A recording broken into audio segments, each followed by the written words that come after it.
તો આજે આપણે બનાવીશું બેસનની બરફી। આ બેસન અને ગોળની બરફી છે। આમાં 3 જ વસ્તુથી બનેલી આ બરફી સરસ બનીને તૈયાર થઈ છે અને આ એકદમ જલ્દી બની જતી રેસીપી છે। અહીંયા આ બરફી સરસ એવી અંદરથી એકદમ સોફ્ટ અને બહારથી એવી સરસ તળત એવી બનીને તૈયાર થઈ છે। તો એના માટે મેં 1 વાટકી ઘી લીધું છે અને એ જ વાટકીના માપથી આપણે 2 વાટકી બેસન લેવાનું। અહીંયા મેં ઘરે જ આ બેસન બનાવેલું છે। ચણાની દાળ લાવી અને ઘરે જ દળીને અહીંયા લોટ એનું તૈયાર કર્યું છે બેસન। તો આ બેસનને આપણે ઘીમાં સારી રીતે શેકી લેવાનું।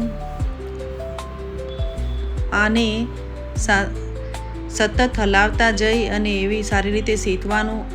આ શેકવાની પ્રોસેસ એવી ધીમી ફ્લેમ ઉપર આપણે કરવાની છે, જેથી આપણી બેસન દાજી ના જાય અને સારી રીતે શેકાય। તો આને સતત હલાવતા જઈ અને શેકતા રહેવાનું। આની અંદરથી આપણને એવી સરસ શેકાવાની સ્મેલ એટલે કે સુગંધ ના આવે ત્યાં સુધી શેકવાનું। જ્યારે શેકાઈ જશે અને થોડો આનો ડાર્ક કલર થશે એટલે આની અંદર આપણે પછી ગોળ એડ કરીશું। પણ એના પહેલાં જ આપણે શેકાય એના પહેલાં એટલે આપણે એવી સારો એવો ટેસ્ટ આવે એના માટે 1 ચમચ ઇલાયચીનો પાવડર મિક્સ કરીશું। તો ઇલાયચીથી બી બેસનની અંદર સારો એવો ટેસ્ટ આવતો હોય છે, ઇલાયચીનો ફ્લેવર સારો લાગતો હોય છે બરફીની અંદર। તો અહીંયા આપણું હવે આ બેસન સરસ એવું શેકાઈ ગયું છે।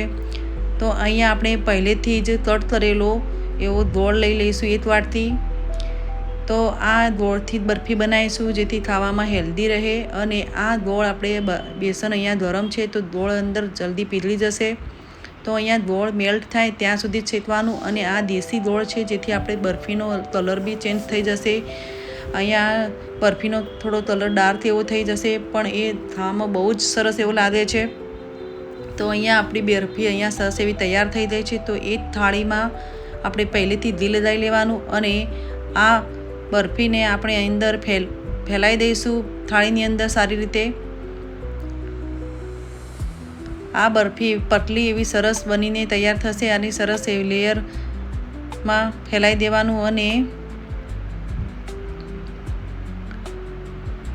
અહીંયા મેં વાટકીથી ઊંધી વાટકી લઈને સરસ રીતે એવું સારી રીતે સેટ કરી દીધું છે। હવે આને આપણે ઉપર પિસ્તાથી ગાર્નિશ કરીશું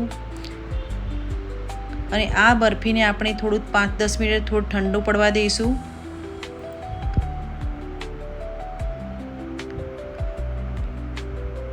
અહીંયા 5 મિનિટ થઈ ઠંડુ પડી જાય પછી આની અંદર આપણે ચપ્પુ લઈ અને એના ચોરસ ટુકડામાં કટ કરી લઈશું। બહુ ઠંડુ નહીં પડવા દેવાનું, બાકી બહુ જો ઠંડુ પડી જશે તો આના પીસ નહીં પડે।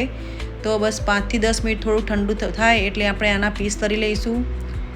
તો અહીંયા મેં ચોરસ ટુકડામાં આના પીસ કરી લીધા છે।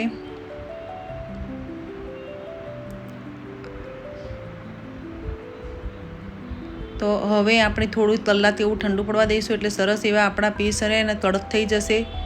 તો અહીંયા આપણી બરફી એકદમ રેડી તૈયાર થઈ ગઈ છે। આ બરફી ખાવામાં બહુ જ મસ્ત લાગતી હોય છે। તો આ એકદમ જ જલ્દી બની જતી રેસીપી છે, આમાં કોઈ ચાસણીની ઝંઝટ નથી। અને દેખો આ બરફી એકદમ સરસ એવી બનીને તૈયાર થઈ ગઈ છે। આનો કલર ડાર્ક આવ્યો છે પણ એ દેશી ગોળના લીધે આવે છે એટલે એની કોઈ ચિંતા નહીં।